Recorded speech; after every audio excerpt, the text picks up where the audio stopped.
Yo, yo, yo, yo. What's up, all you burner stoners and potheads? This is WM420 with the WM420 Chronicles. How are all you vipers doing out there? Mrs Weedman. Mr. Weedman. How the hell are you? I'm doing great. You look great. We'll get to that later. Yeah, we'll get to that. Hey, everybody out there in the world. Hopefully you're smoking some big fat doinks while you're listening to the show. And Mrs. Weedman and I are about to get normal. And we're going to smoke tonight. Mrs. Weedman, you got that nice doink right in front of you. We're about to smoke Double Tangie Banana. And this was given to me by our friend JKush, a second home grow strain. First one he gave us was apples and bananas. And this one is Double Tangie Banana. And this is a Double Tangie Banana's slightly sativa dominant hybrid, a 60-40 strain created by crossing the insanely delicious banana sherb and tangie strains. This tasty bud did take home a second place for best sativa concentrate in the 2015 North Cal Medical Cup, and good for a reason. With its powerful 14 to 18% THC level, delicious flavor, and overall relaxing and uplifting effects. How does that doesn't make any sense to me. Relaxing and uplifting. Is that like relaxing your body but uplifting your mind? I don't know. We'll find out, Possibly. right? Double Tangie Banana is one of the all-around amazing strains. Double Tangie Banana packs an addictive citrusy sweet flavor with tropical overtones and rich earth into each dense, long minty green frosty nugs. Yes, they were very minty green. As the nugs are broken apart and burned, you can just detect rich scents of tangy tropical fruits and sweet earth with a slightly spicy tinge to it at times. The Double Tangie Banana high comes soon after the first sweet exhale, sweeping you into your mind with a sense of euphoric energy that lifts your mood and leaves you feeling ready to get to work. As the cerebral sense grows, a relaxing feeling will start to wash over your body, lulling you in a state of calm without causing sedation or sleepiness. The plot thickens. These bright daytime effects make Double Tangie Banana perfect for treating conditions such as chronic fatigue, depression, headaches or migraines, and chronic pain. Effects: euphoria, happy, relaxing, uplifting, relieve symptoms of depression, fatigue, headaches, and stress. Flavors are citrus, fruity, tangy, sweet, and tropical. Aromas are citrus, earthy, and sweet. I know we smelled that right away when you opened the package. Yeah, oh yeah. So I appreciate you, JKush, giving us another try of your delicious home grow. I'm about to smoke this Spliff Society wrap with Double Banana Tangie. Mrs. Weedman, it's pretty good. While I smoke this, tell them what happened to you. Well, yeah, I don't know that it happened to me, but I look like I may have joined the Real Housewives of New York because my whole face is bandaged. I had a round of Mohs surgery, if anyone's familiar with that. I had a funny little mark on my nose for a number of years now, and the doctor removed it in the office one time, didn't biopsy it because it didn't seem to be an issue. And then this most recent visit, I said, I don't know about this spot. It's still not right.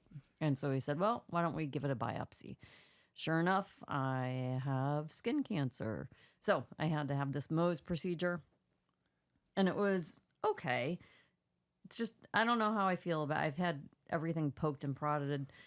I just prefer being sedated. It's a weird thing to be going through a surgical procedure that's pretty invasive and being completely alert. All they do is a local anesthetic, like when you have oral surgery.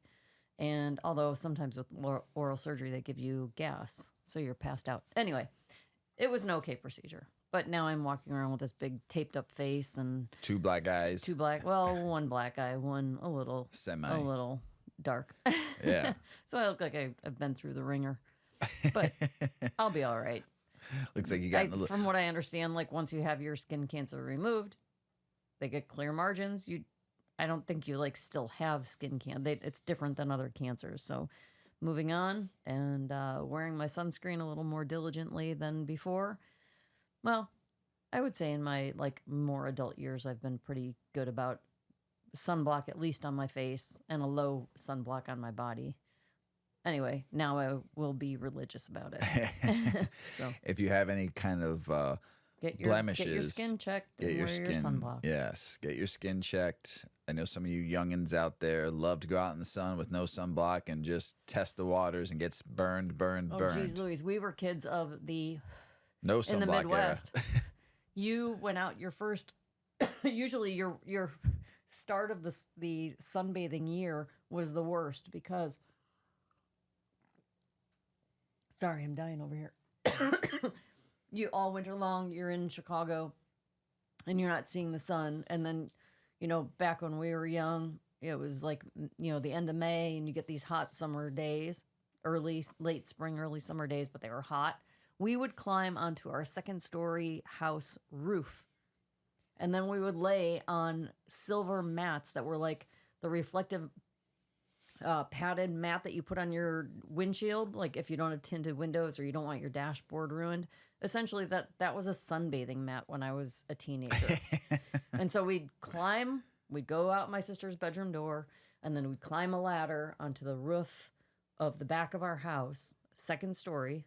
So we're like 50 feet off the ground, sunbathing on silver mats with baby oil. We'd be lathered in baby oil, so that was safe too. Roll, slide right off, right?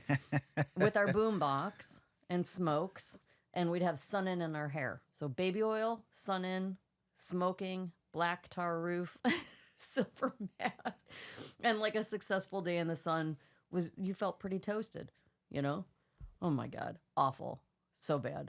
I didn't do that through all of my teens. That was like probably when I was like 13, 14, and my older sisters that were in college were still home, and a little influence from the older girls. And then I got smarter in my 20s and started wearing sunblock. But wow, I'm pretty high.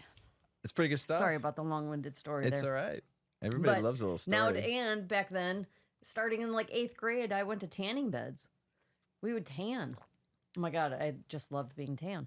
But my sister worked at a tanning salon, so we could go and visit her at work, get some candy, and go tanning because there was a candy store next door. It was great. Remember the tanning bed, like... Oh, the smell of your skin when you come out? Not even just that. like I've only done toasty. it twice. So, Really? Yeah. But remember how many tanning bed salons there were? Oh my God, the health club. It was part of your membership. You could go down in the locker room and climb in the sunbed. Crazy. With nobody telling you how long you could or couldn't stay in there. You could just Tanning keep bed hitting the button. craze was nuts. Fudge. Jim. No wonder why. Jim. I mean, I'm lucky. Remember what is that show? Jim Tan Laundry. What was that show? GTL. Jim Tan Laundry. Jersey GTL. Shore. Jersey Shore. Jim Tan Laundry. They fake bake all the time. Fake bake, baby. I love that. God, the fake bake. Fake Oh my bake. God. That's so good. So bad. Oh, So, man. consequences. Da-da-da. Now I Yeah. got the big fat, swollen, fat The face. stitches. I got They I got like gave you- 8 stitches on my nose. Yeah, and then pretty inside serious. too, right? Not even just the outside. You said they put some stitches There's on the stitches inside. inside. There's stitches outside. That's fucking crazy. I just thought I wasn't going to have a nose, so I'm pretty happy about it. I'll take the scar. I'll come up with some silly story. Yeah, you look take the good. scar. It looked good at a Halloween. You can like. I would think my eye is going to be crossed. I would be like they had to pull skin. I'm going to have a funny. Yeah, oh well. I have a nose. You have a know? nose. I thought I wasn't. It Gonna have a always nose. knows. My nose knows. There you go. It's still sticking around. The Bear. The bear. Good episode, Really good but I fell episode. asleep. Yeah, you fell asleep, so we had to stop it. But I watched a little bit more until I realized you were asleep. But I'm not going to give any spoilers. But the restaurant is there. They were doing a friends and family night, and it was hectic, and they pulled it through. I'm not going to tell you who, but somebody got locked in the cooler, and a family member showed up to the front of the door but wouldn't go in. But it was very, very like sentimental, but not just even sentimental, like heartfelt. You kind of felt like you were there for that moment. Yeah. Especially that Jamie Lee Curtis looks like my mom. Huh. Like, Well, now you just gave a spoiler. it doesn't matter. But she looks like my mom. Crazy. So Yeah. like really were having a watching that. moment? Yeah. Were you crying? And I wasn't Did you crying. cry like a baby? I didn't cry like a baby.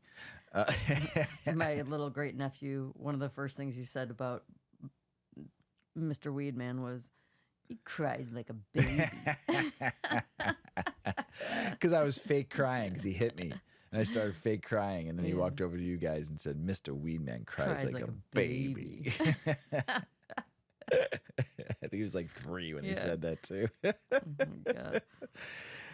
We had a fun trip on Friday, though. Yeah, we did. So we had George, one of the owners and founders of Dynavap, on the show a couple episodes ago, and he invited us up to his facility. And we got to go and take a tour of the manufacturing plant and got to see and get a tour. It was very, very interesting, very, very techy, very, very over my head on a lot of stuff. But I really enjoyed his passion for creation, the passion for ideas, and proud to watch someone succeed and have 33 employees and have a facility that they work out of in the United States and make it everything here. Yeah, it was really cool. I thought it was awesome. Very impressive. Yes, very impressive facility. You were geeking out. Oh, I was. At one point, you were geeking out. I don't know a lot about a lot, but I know a little about a lot. I'm kind of a jack of all trades, a master of none. And I realized that, like, part of the reason I loved Mr. Rogers so much is he used to go to factories, and then he would he'd be like, "Come on, kids, let's go see that puppet," right? And then the puppet would take you to the factory. Oh my God, that was amazing. You got to see how crayons were made, and pencils were made, and pink pearl erasers. It was just amazing. I felt like a kid again. We got to go in this facility, and I don't know what most of the things did, but I know what most of the things did. Like, I wouldn't know how to operate them, but I understood their functions. Yeah, he actually explained to you what they were, and you actually knew some of the stuff he was talking about. I had no clue what anything. I was amazed by the machines, but I didn't have any clue. I'm not a machine guy. Cool. I'm not a tool guy. So they had everything for, like, from design, research and development, 3D, developing your prototypes and your models, and, making little tweaks, and you don't have to tool all of your machines and reprogram all your machines. You get, like, all of it dialed in through 3D printing. It was just super cool. Office, like, it was just a great facility, a great way to spend the day. Yeah, it looked like a fun place to work. Just to be, in somebody's, like, dream come true. Like, this guy has hustled, worked. I mean, if you listen to our episode with him, he's been trying to, invent things since he was a little boy, and found his niche, and just he's excelled with it, and he's done really well, and it was just really cool to see the reality of it. It was really neat. Yeah, especially because I've had one for 4 years now, and to look where the one I had from 4 years ago to what they're doing now. The kind of design work they're doing now, unbelievable. Different materials. Yeah, and you could tell his mind is always spinning on what he can do to make it better, what he can do to make it sleeker, design-wise. It's just really impressive. So I want to say, George, thank you for the tour. Yes, thank you for the hospitality. Thank you for the cool seltzers you gave us, and we're letting Yuki come up and letting her have some fun walking around she came on the whole tour too, and so thank you for letting us bring Yuki up. Thank you for letting me watch you ride around your little one-wheeler thing through the whole place while you were talking to us and keeping your balance. That was impressive. Very impressive. We were in this one room hanging out, and he had to go back to the warehouse to grab something, and he just got right back on that little one-wheeler thing he's got, and just and then get back in like 2 minutes. He's like, it saves time. I said, every second counts. He goes, you got that right. So it was great. It was fun, and I thank you, George. So appreciate you being on the show. Appreciate you for the gifts you gave us and your hospitality, and hopefully we get to come back up again and meet your staff. So it'd be great. So thank you. Yeah, I'm pretty baked. I'm pretty baked. Yeah, pretty good stuff. I feel well pretty done, uppity. JKush. I feel like I could bounce around a little. Yeah, but it is right on about the calmness. Yeah. I'm very calm right now. So, but good job, JKush. And like I've always said, if anybody ever wants to send us a couple of nugs to make a joint out of home grow, we will give you a shout out. We will smoke your strain on the show. We will try to find what information we can about it so we could talk about it, unless you send us it, and give you full props for any of you home growers or caregivers out there. And we appreciate any of the free weed. That's really what it comes down to. We just want to smoke some good shit. That's so it. Send it our way. We'll tell everybody about the way how this great keeps it on is. going. I'll probably never make it to an Illinois dispensary again to buy flower. But really, we do enjoy it. I do tremendously. I mean, we smoke a lot, Yep. and we smoke every night. On the weekends we smoke all day and night. But And we share a lot. yeah. Every time someone comes Oh by, my we gosh, share. yeah. Come on, have a joint with Oh, us. yeah. You want to take one for the road? Yeah, We'll pack you one. Oh yeah, so we always Go on. give away Yeah. some of the stuff that we have a lot of too, so that because we want other people to try the good stuff. Yeah. Especially that you home growers And we and talk caregivers. about it. We talk about where it's from. Of course. How we connected with the Yeah. person. And we want people to appreciate What kind of grow they do. what kind of home grow is all seeds. about, because I truly believe that everyone should be allowed to home grow. There's only I believe 11 states that home grow. I think what I last read. Don't quote me Mr. on that. Weedman, I have an idea. Oh, is it for the show or for No, after the it's show? I gotta tell you later. Okay, do you need a pen and paper? No, I think I got it. You got it? I think I got it. Just remind me that I had this moment. I got you. I'll remember. I'll always remember. But yes, we do appreciate home grow. We appreciate caregiver. Even craft growers too. Small, really craft growers that take the time to do it. And so we'll support that and fight for that. That is my biggest fight: is free the plant so everyone can home grow and grow their own medicine, because it is something special when you get a good grow going. So JKush, brother, appreciate you. Mrs. Weedman, you ready to get the show started? Oh yeah, let's do it. Let's do this. I forgot we didn't do it yet. No. I just feel like I'm having a conversation with So you. this was an article I was reading, and it's called the 2023 Archetypes, High Frequency Consumers. And there's like a whole, we'll post this. There's like a wheel chart on here you can look at. What kind of are you a savvy connoisseur? Are you a contemporary lifestyler? Are you a legacy lifestylers? Is there medical lifestylers, modern medicinals, engaged explorers, social nibblers, holistic healers, and infrequent partakers? Man, it's just crazy, because before it was just two things: stoners Yeah, and people that didn't smoke weed. that was it.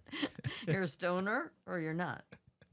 That's all. And now you're putting fucking making this hard on us fucking people, burners, stoners, and potheads. Then they became two, and then they became three. Now there's 1, 2, 3, 4, 5, 6, 7, 8, 9 different categories you're putting people in. Oh my That's Lord. a lot for us. But I'm gonna read this That's a anyways. lot to keep track of. Yeah, I thought it was kind of cool though.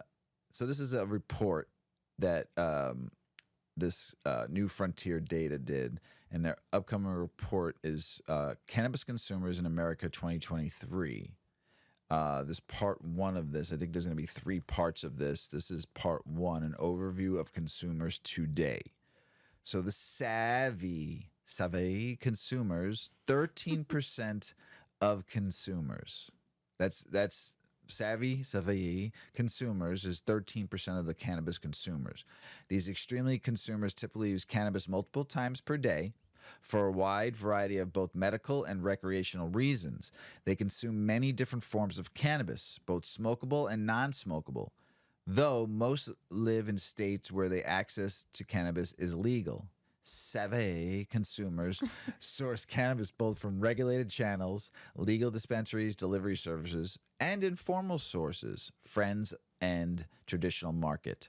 They are the highest spenders and most frequent purchasers, with 2/3 shopping for cannabis at least once a week. The archetype is the youngest on average and the most likely to source of cannabis for friends and family. Then there's the contemporary lifestylers, and that's 16% of the consumers out there. These frequent consumers primarily use cannabis recreationally to unwind. They generally prefer smokable cannabis products, but many also use non-smokable products on occasion. All contemporary lifestylers live in states where there's cannabis use is legal, either in adult use states or as registered patients in medical-only states, and they use primarily regulated sources of cannabis, typically a dispensary. Contemporary lifestyles acquire cannabis frequently and are moderate to high spenders. Then there's medical lifestylers, 12% of the consumers. Like the contemporary lifestyles, the medical lifestylers are frequent cannabis consumers who most often use smokable cannabis, but may occasionally use other edibles or other non-smokable forms. Unlike the contemporary lifestylers, the medical lifestylers use cannabis for medical reasons, such as managing pain or treating a medical condition. They generally source cannabis from legal dispensaries and delivery services. The medical lifestylers are the second highest spending archetype after Savvy connoisseurs. Why are you saying that? Because it makes you laugh. Legacy lifestylers, 13% of the consumers. Like the other lifestylers archetypes, the legacy lifestylers are frequent consumers who primarily smoke their cannabis. Yay! Yay. We're a legacy lifestyler. We're in the 13%. Your favorite number, by the way, Mrs. Weedman. Like the contemporary lifestylers, the legacy lifestyles are generally recreational consumers who use cannabis to unwind. But unlike their cousins in legal cannabis markets, legacy lifestyles are all traditional market consumers. They either live in states where cannabis remains completely illegal, or they live in medical-only states but are not registered patients and so do not have access to legal dispensaries. Accordingly, they source primarily from friends and traditional market dealers. Legacy lifestylers acquire cannabis about as often and spend only slightly less than their purchase their legal counterparts do. The contemporary lifestylers, albeit outside of the regulated context. While each archetype has remained similar in the characteristics outlined above since last year, the important development has been the change in the distribution of consumers across the 9 archetypes since last year, reflecting the evolution of consumer preferences as well as recent cannabis policy developments. There's another chart here. We'll post it. Fewer illicit consumers. Wow. One notable change since last year is the decrease in the size of the legacy lifestyle archetypes, who made up 16% of the consumers in 2022, down to 13% in 2023.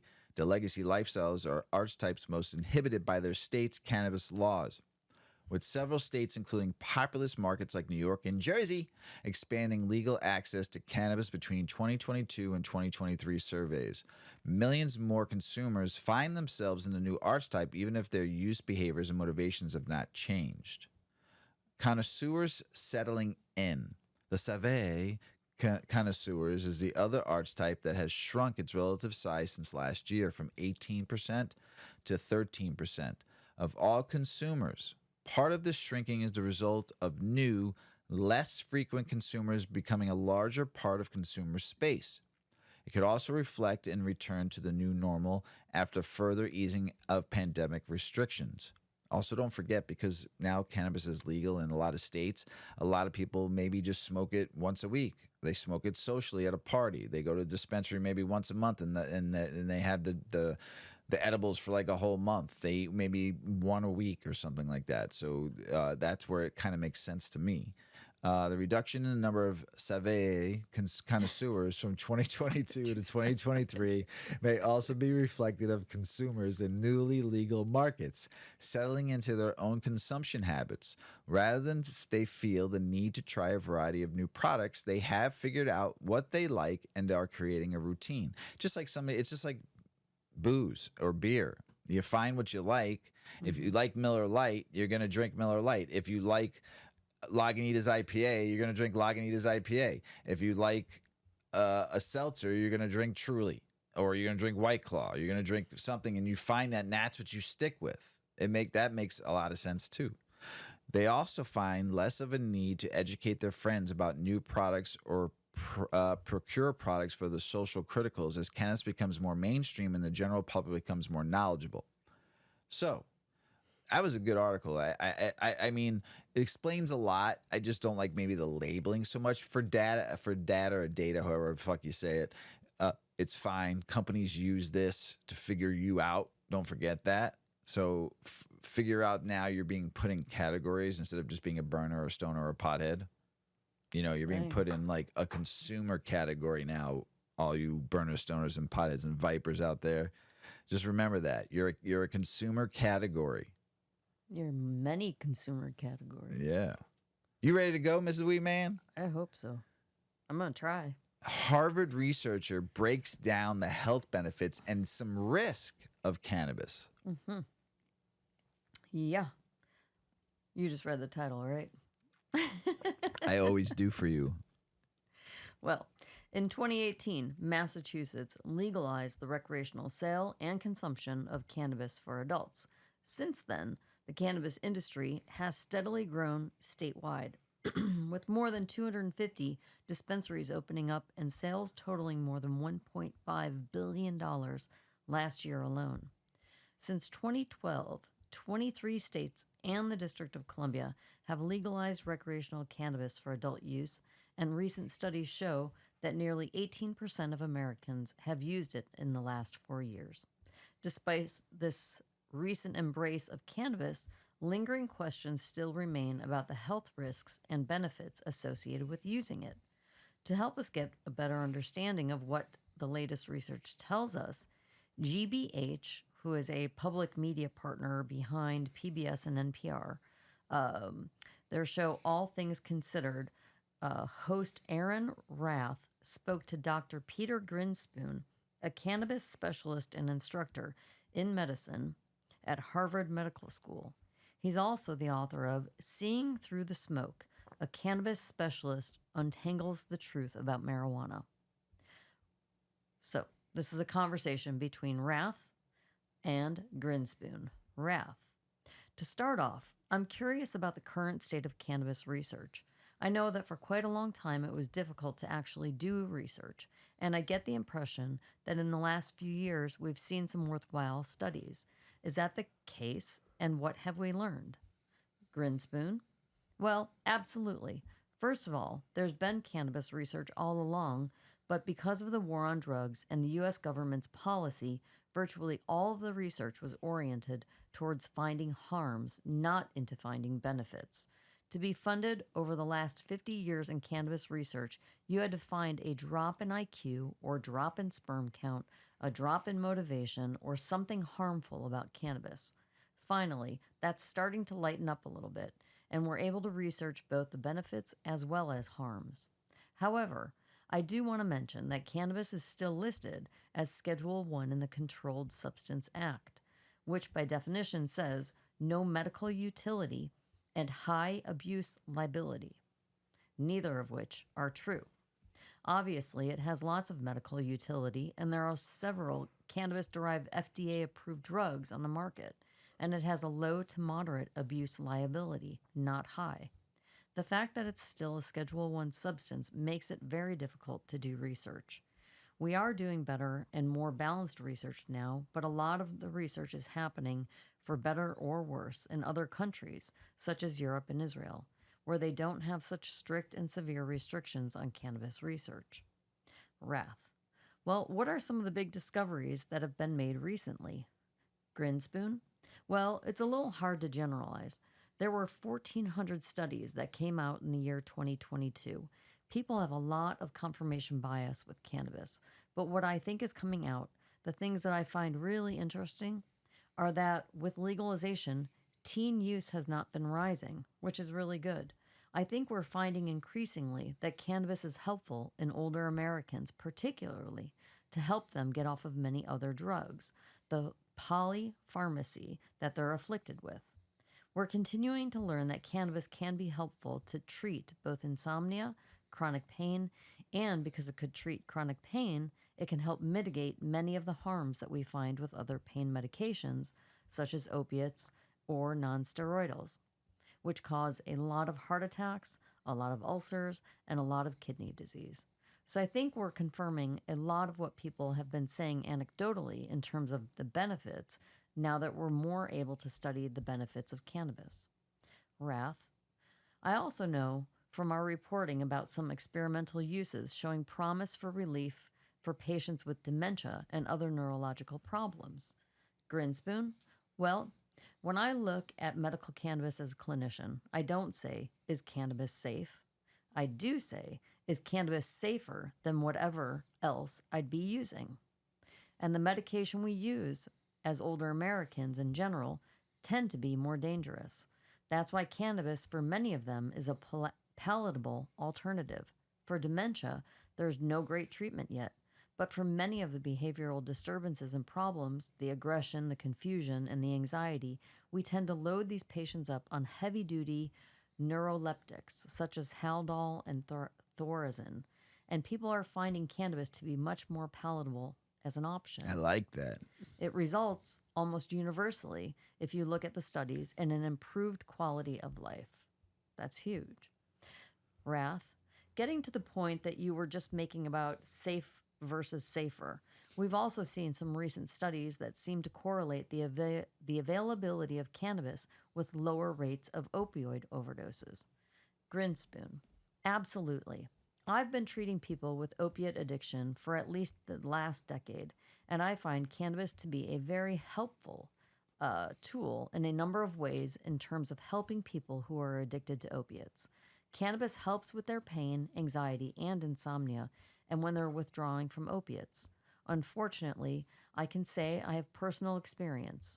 15 years ago, when I was addicted to opiates, cannabis was much more effective than any of the other medications for opiate withdrawal symptoms, which are just miserable. You don't die from them, but they're utterly miserable.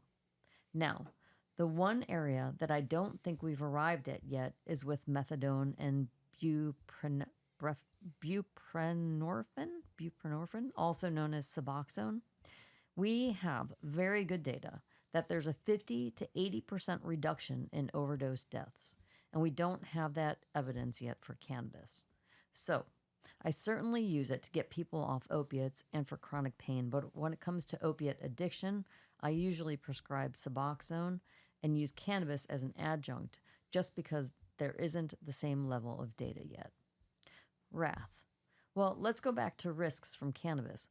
With recent research, do we have a better understanding of what risks there might be? Grinspoon. My dad was a legendary cannabis specialist at Harvard Medical School for half of a century, at least, Dr. Lester Grinspoon. Something very clear he used to say was that we spent so much money trying to vilify and prove harm with cannabis that we actually have proven, relatively speaking, that it's fairly safe. A lot of harm just hasn't panned out. For example, they tried so hard to show that cannabis causes lung cancer. While doctors don't recommend that you smoke anything, cannabis just hasn't been associated with lung cancer. That said, there are certain populations we don't recommend cannabis for because it's much more dangerous. We don't recommend that teenagers use it because it can harm their developing brains. We say to teenagers, just say, "I'll wait," instead of just say no. For pregnant women or breastfeeding women, there's no evidence that it's safe in these conditions. Again, this can come back to what is safer because if someone has severe chronic pain, for example, when they're pregnant, none of their medications are particularly safe either. So, you try to figure out which is the least toxic alternative, which is the part of what's so stressful about being a doctor in general. Lastly, people with a history or family history of psychosis should certainly avoid cannabis because it can exacerbate or even worsen the psychosis. So, there are people who shouldn't use cannabis or should use it with extreme caution. Generally, if you're not in any of those risky health categories and you use it moderately and responsibly, it's a fairly safe medication. Wrath. Dr. Grinspoon, it's always fascinating talking with you. Thank you so much. And Grinspoon closes out by saying, "My pleasure."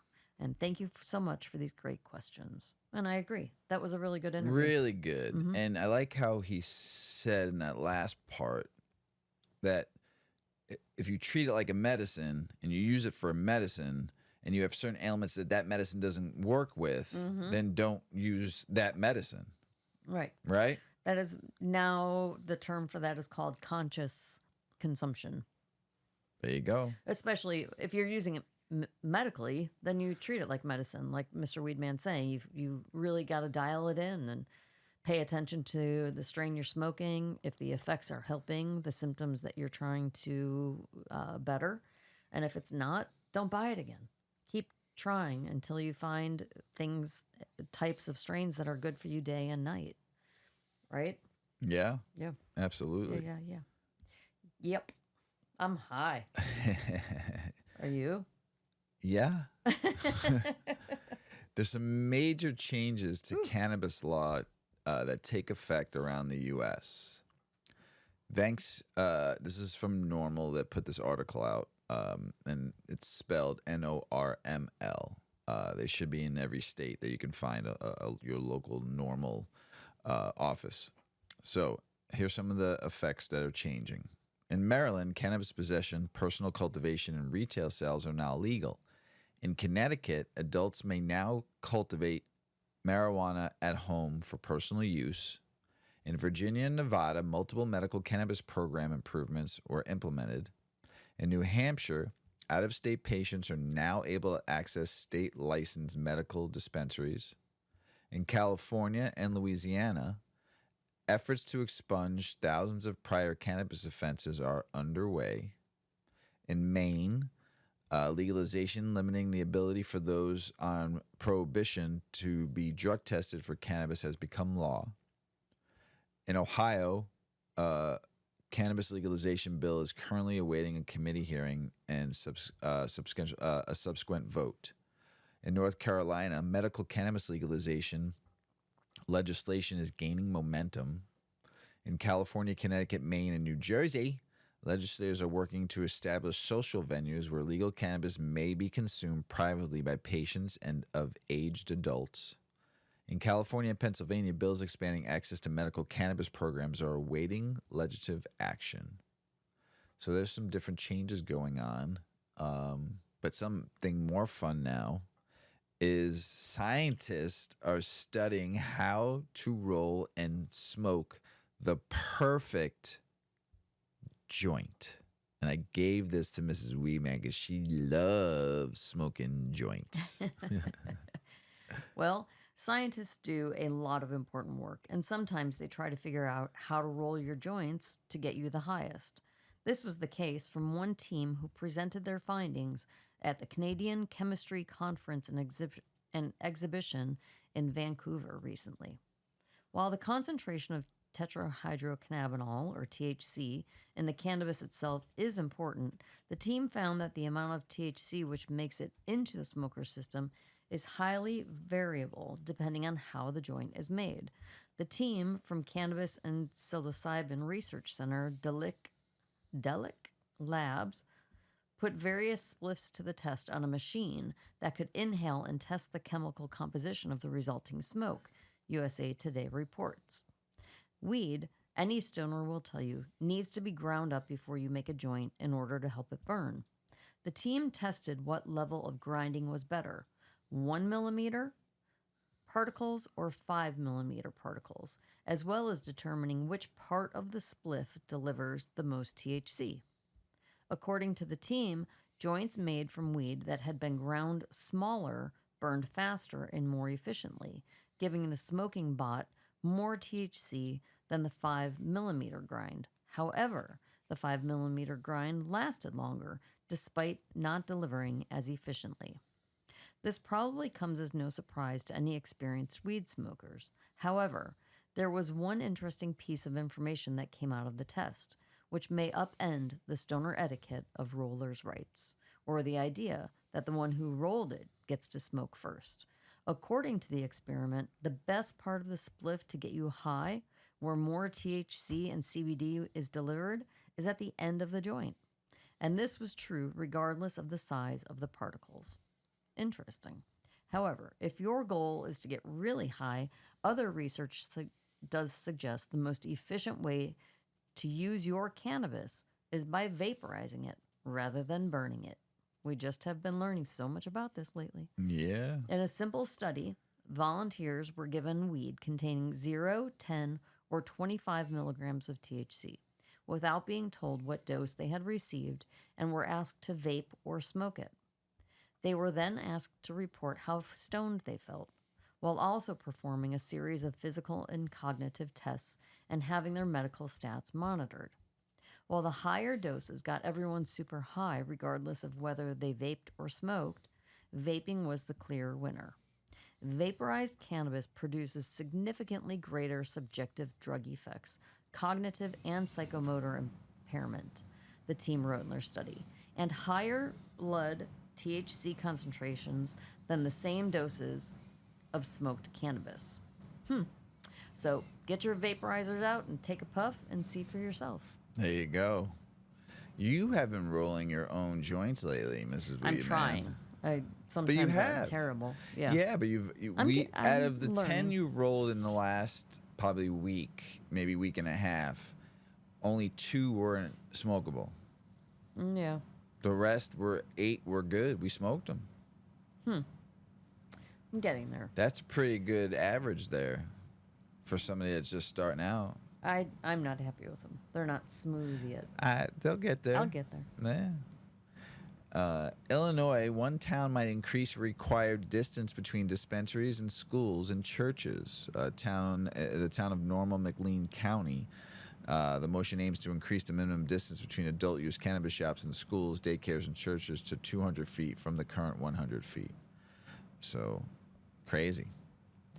New York, GOP assemblyman pushes to allow local governments to ban weed use in public. You know who I blame this on? That article you read about who does that morning show? I don't know what you're talking Her about. and her husband do the morning show every morning. Kelly and Mark and Kelly. We read that article about them complaining. Now all of a sudden there's a push to allow local governments to ban weed use in public. In New York. Probably the whole state, but I'm just blaming it on certain people right now. Sounds good. Florida bans medical marijuana in all state licensed rehabs and sober living houses. It's going to be hard because cannabis has been proven to help people who are opioid addicted, and they use cannabis to get off opioids. It's kind of hard when that needs to be helped. I don't know, Florida, man. You've been doing some weird shit lately, and I love Florida. I lived there for a long time. I love Florida. Some stuff I like, but there've been fucking some weird shit going on in that state lately. Alabama Medical Cannabis Conference rescheduled to October, and they're still trying to figure out all their licensing too. I don't know what the hell's going on, but crazy. Pennsylvania state senators introduced legalization to legalize cannabis. Colorado's cannabis industry calls this year's 420 sales the worst in recent years. April's cannabis sales, medical and retail combined, were close to 132 million, which counts as the lowest number in 5 years. You still did 132 million. What are you complaining about? I've said this before, and I'll say it again. There's a lot more states that are around you now that have legalized cannabis, and those people don't need to come to your state anymore. So, of course, as more states surround Illinois, you're going to see less out-of-state buyers. You'll still see the tourist. I mean, what did you read the other day? Chicago gets 100 million tourists a year. Yeah, like 110 million tourists a year. A year. I had no idea. And just say 3% of those tourists or 5% of those tourists smoke. You're going to get a lot from that. Maybe 10%. Lollapalooza's coming up here, Chicago. You're going to be busy at those dispensaries. So, but eventually the money runs dry. There's no more to gain from. You only have a certain amount of people that smoke weed, as we showed in those consumer categories. Okay? It's not like in the whole state of Colorado, which was probably 7, 8, maybe 6 million people. Maybe 1 million people smoke. And then you have your out-of-towners that come in and your tourism from skiing and mountains and hiking. So up to 12, 15%. I don't know. I'm just looking at the total number of how much they sold and basing it off of maybe what's the percentage of how many people truly smoke in that state, not counting tourism. So you can't say it's the worst. You made $132 million, your state, and the tax revenue is probably huge. So, man, oh man, stop being so fucking greedy. Missouri governor signs bills impacting cannabis banking, employee background checks. That's cool. Missouri's doing some cool shit. I like some of the shit they're doing there. Here's something funny. Would you ever use a cannabis amnesty box? Like the ones they have here in Chicago. Would you ever throw your weed in there? No. No, me neither. But travelers flying through Chicago have likely seen the green metal boxes. I've seen it. Yeah, it says I've seen them too. And Cannabis Amnesty Box. The boxes are located at the end of the Transportation Security Administration at the O'Hare Airport in Chicago, like after the scanners and X-rays. So they're in the airports in Chicago, right? Traveling by air with cannabis in airports, we all know it's federally legal to travel on planes with cannabis and stuff, so they do have them, but they're not. There are 12 amnesty boxes at O'Hare Airport and one at Midway. Only one at Midway. A bunch of stoners running through Midway like myself. So the CBD officers empty the boxes, an inventory is created, a report is made, and abandoned products are disposed of. They follow very similar protocols used when handling narcotics evidence. Only a small number of airports have installed these boxes, and now that it's been a few years of operations, this article is curious if they served much purpose. Many participants on long-winding Reddit threads have speculated and joked about where the weed actually goes. Yeah. And beyond that, everyone I've asked said they either consume or dump all cannabis products before heading to the airport. Damn. These reports leave me wondering who actually uses these amnesty boxes and how often. And so I don't. I probably never will. I mean, if they can't, the TSA can't arrest you. Remember that. Because if I had it in my bag and they just took it and said, you got to put this in the amnesty box, okay. And if they weren't following me, I'd walk over the amnesty box and fake like I put it in, just put it down my pants and keep on walking. And they probably wouldn't really care. No, I don't give fucks. That's what I would do. You would. I know. I 100% know you would. 100%. 100%. And then I'd get mad at you. Yes, but then I'd be like, we still got weed. Go to the bathroom. And then I'd be happy. Yeah. Here's an edible for you. Thanks. Jersey's medical marijuana market shrinks as recreational sales grow. You see that a lot in a lot of states. So some people let their medical card lapse, and they just fucking, don't want to spend the money on that. So something sucks. New York was talking about legal weed sales at farmers markets. That's on hold now. Man, this governor, man, Kathy Hochul's, man, she just she says something and then goes back and does the opposite and changes it like a week later, 2 weeks later, a month later. It's just weird. And then the first week of full week of Maryland cannabis sales was $21 million. Crazy. Good week. I posted this on my social media, though, but Matt Getz wants military to drop mandatory cannabis testing.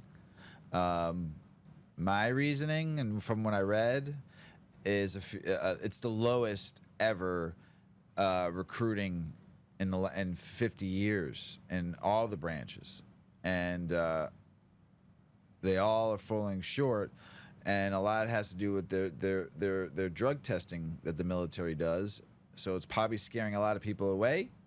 Also, because they aren't getting the kind of numbers that people to sign up. Matty gets like, this is a crisis. We're not getting people to come in. We need to do better. And so what if these folks smoked weed in college? Right. So I don't know. They're panicking. So, and they're trying to do whatever they can to get people to join the military again. I wouldn't. After I've seen the way they treat veterans in this country, it's fucking horrible. Why would you want to do that? You treat the people that go into the military to serve the country, and then when they get back, they get treated like shit. And you put them in these situations. So shame on you, government, for trying to lead people in because of this. Fucking terrible.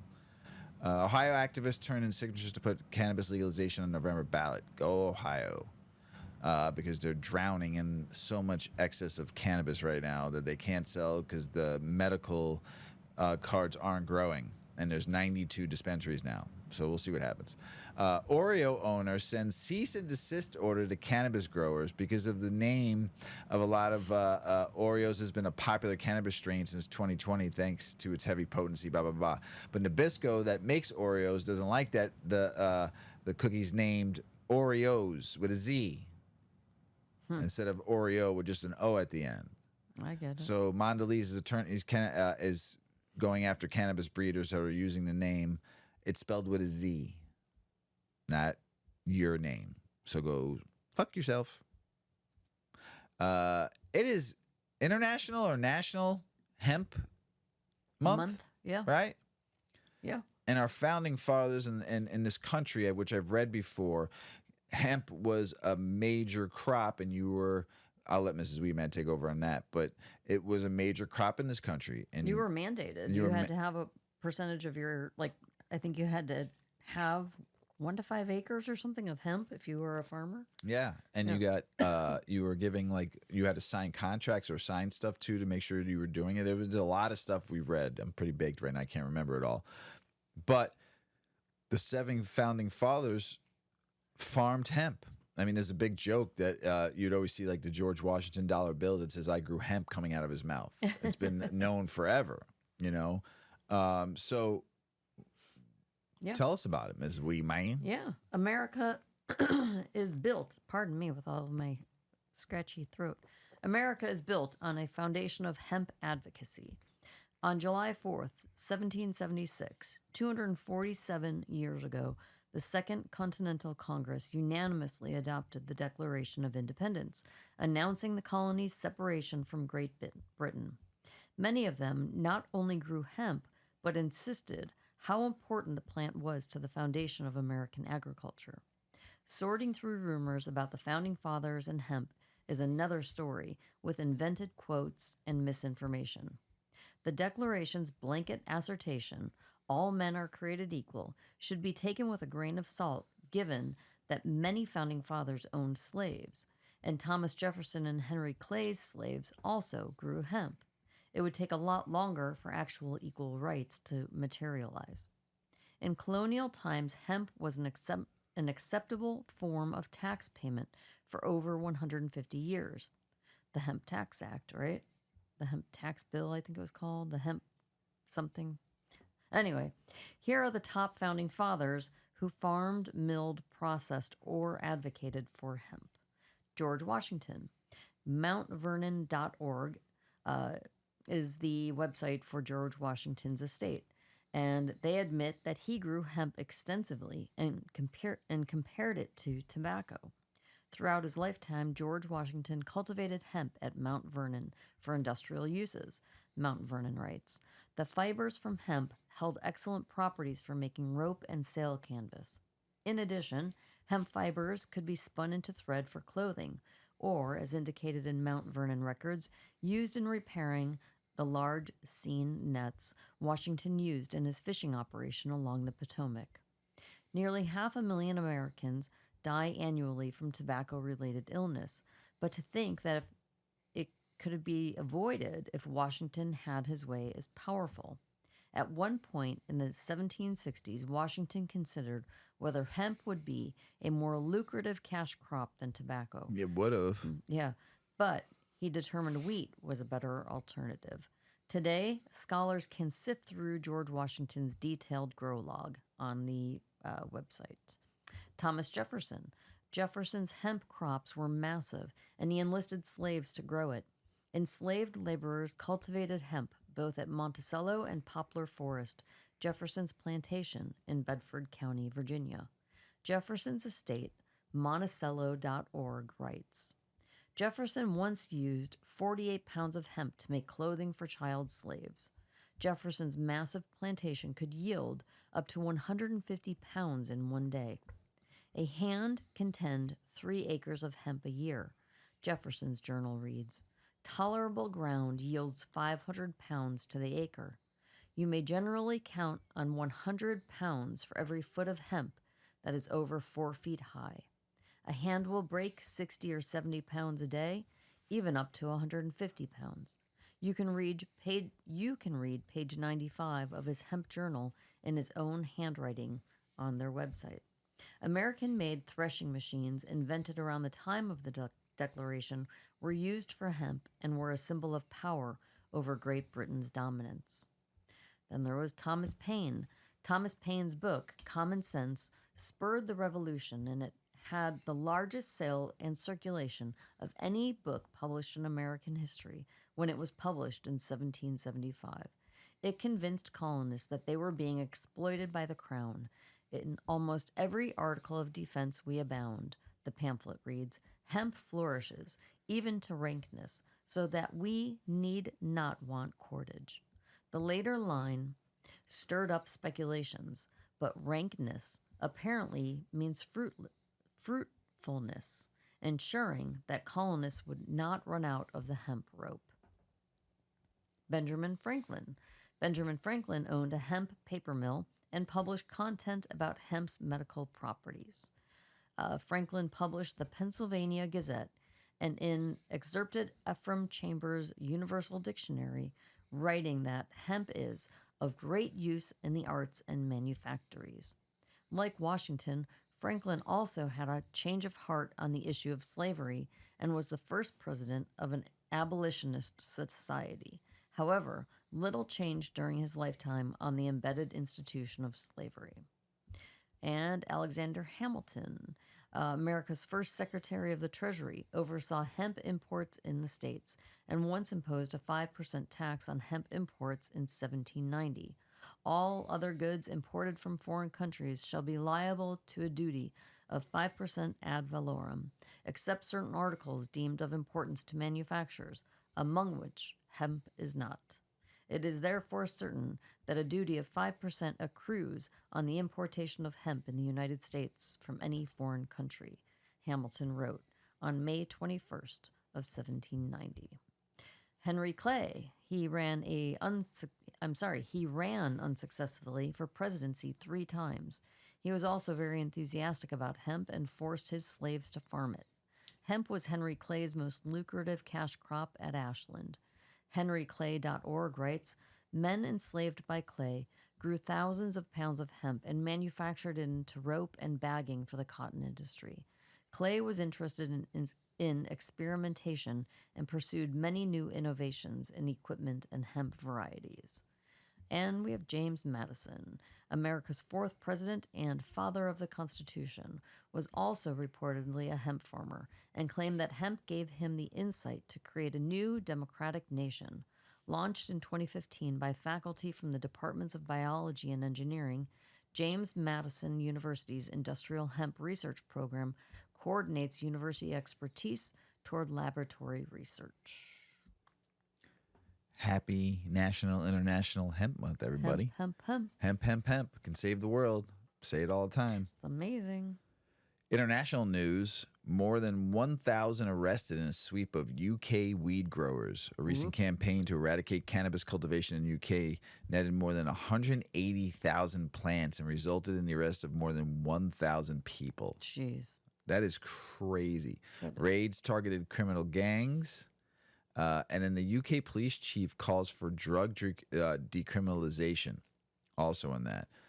180,000 plants and 1,000 people busted in a sweep. That's a so that there just proves right there that the traditional market in the UK is huge. Okay? And they're doing nothing to legalize it at all and to help free the plant and stop the stigma, because I just think they're just foolish over there. Mm-hmm. It's just all about control. So 180,000 plants. I'm going to butcher the name and I apologize. Kazaka Stoner Comedy, a guy's story offers whiff of Central Asian cannabis culture. So it's a show. It's a Central Asian cannabis that Kakaza Stoner Comedy, a guy's story, takes place. The movie centers on 3 young Kakaza men from Almaty named Tima, Khair, and Russ. While the 3 start off as stolen cell phone smugglers, they soon stumble upon a strain of high-quality Kyrgyz weed, keen to make a quick buck needs money to get a USA visa, while Care must pay for his impending wedding. And the three hatch a plan to traffic this strain across the border back to Almaty and sell it to a violent mafia boss. Of course, the events did not go according to plan, resulting in a fresh and entertaining addition to not just the world's pantheon of stoner comedies, but also cinema at large. I think it's fun. I think it's great. Good. Show the world cannabis movies. It's amazing. Germany launches application process for distribution of locally produced cannabis. Again, ready to go. Come on, Germany. Let's go. Jackie Kennedy. Jackie, Class act. I mean, like, kept the nation together at one point. I mean, we weren't born yet, but this is what I've heard from my parents. Like, she held the country together after JFK was assassinated. But you know, class act, just like, she was admired around the world. And it was a sad time in the country, and you know, but the crazy thing about it is she had a little bit of a little grow going, and didn't know about it in her Cape Cod home, claims this biographer. And the picture of this on this article of her is classic, just classic. Yeah. She was just always dressed so well. Well, everybody knows that, right? Yeah, I would hope. Yeah. I mean, all of her clothing is in a Didn't we see the exhibit with all of her dresses? I think you might have. Yeah. It's pretty cool. Anyway, Jackie Kennedy, former First Lady, upper-class socialite, a woman of distinction, and an avid weed grower? What? One of these accolades is not like the other, but all of them are kind of true, according to a new biography. White House by the Sea, A Century of the Kennedys at Hyannisport, by Kate Story, recounts tales of the Kennedy family on Cape Cod across generations. One excerpt shared in Town and Country magazine details the claim that an illegal weed garden almost rocked Jackie's reputation. The tale took place after Aristotle Onassis's 1975 death. Jackie's second husband, whom she married 5 years after the assassination of JFK. According to Story, Jackie's days at Hyannisport were spent sunbathing, reading manuscripts as part of her editor role at Viking, and hosting friends and lovers while the Kennedy cousins flowed between her home and Ethel Kennedy's. Story writes that Jackie struck up a friendship with Bunny Mellon, the horticulturist who designed the White House Rose Garden. It was Bunny who told Jackie what to plant where in the cutting garden behind her Hyannisport home. Story writes, Jackie loved the delicate lilies of the valley, which she had placed on her breakfast tray each morning because she liked waking up to their sweet scent. The garden seemed entirely innocuous until one afternoon, Jackie's assistant noticed some of the older Kennedy cousins rummaging through the plants. She, Kathy McKeon, also spotted the teens the following day, and upon further investigation realized exactly what the older children had uncovered. She ran over to find Jack Dempsey, the police chief who was now retired but often hanging out in the Secret Service trailer. She brought him over to take a look. Dempsey confirmed that the weeds in the garden were, in fact, marijuana. The two rushed to tell Jackie. Story writes that McKeon took a shortcut back to the house so she could let Jackie know as soon as possible. The book states, out of breath, she blurted out, Madame, we just found marijuana growing in the flower patch. Jackie stared at McKeon, stunned. Are you kidding me? She asked. Oh my God, this can't get out. How are we going to fix this? Dempsey allegedly enlisted the help of the Secret Service, who were assigned to Jackie to pull the plants from the garden that afternoon. McKeon claims she didn't tell any of the other Kennedy mothers. That's good. That would be just awful, right? Story writes that McKeon, who joined the family short after JFK's death, recounted evenings spent with Jackie in Hyannisport. It seemed that those early evening hours, when she would have been unwinding from the day with her husband, were the hardest for Jackie. She wanted to put off being alone, Story writes. The book recalls an oil painting done by Jackie for her first husband that showed Hyannisport Pier covered in fireworks. and signs celebrating JFK's presidential election win in 1960. It was, according to story, Jackie's favorite item in the house. When Jackie moved from the Hyannisport home to the one that she had built on Martha's Vineyard in 1979, she left that painting, along with everything else. She walked out of the house on Irving Avenue, and she didn't take a thing with her, story writes. Not even pot plants. Well, I wish there was like some, like if somebody had a story that they like, that she actually smoked. well, there is gossip, rumors, articles written about JFK smoked Smoking. cannabis. I could see him being because he had such bad back issues, like pain, like some nights, Severe. that it was heard or told or whatever that he used cannabis to help his pain. Hey, that's great. Yeah. So whether it's 100% accurate or true, it's just stuff I've seen. There's Pretty pictures funny. of him. There's pictures of him. It always looks like a cigar, but people say it was a joint the way it didn't, because of how skinny it was. Right. You know, so They just found cocaine in the White House. cocaine. I want me some Moving of that on. cocaine. You never pay for drugs. Another line from Walk Hard. Yes. My face hurts. Oh, we need to smoke some more of that great We weed. do. So, Mrs. Weedman, that's the end of the show. It is. You got anything else to say besides you're in pain? Well, everybody, put some sunblock on, would you? And I don't think this is the perfect strain for talking because like we were both really mellow tonight. I like this strain. It's really nice. But I'm But I don't feel sleepy. In I the feel beginning, mellow. in the beginning, I was awake, but my body was like Slumpy. yes, but I was wide awake. I was following articles. I'm able to read. But my body was I feel I like I weigh 1,000 pounds. It's pretty great. Yeah, But I don't think it's very conducive for no, having. I will disagree with you on that. I Yeah? can smoke. I like this strain. Whew. I think I'm gonna smoke some more. I of it. need to find some seeds of this one too. So JKush, well done again, Well my done. friend. Well done. I like this kind of strain. This is this 50-50, 60-40 stuff. You know, you get not for bedtime. I wouldn't want this for bed because my mind is up too much, but my body is filled. This is good, like couch watching a movie, so you can concentrate on the movie, but you feel nothing. You know, so well done and. Very good. Wear your sunblock, everybody.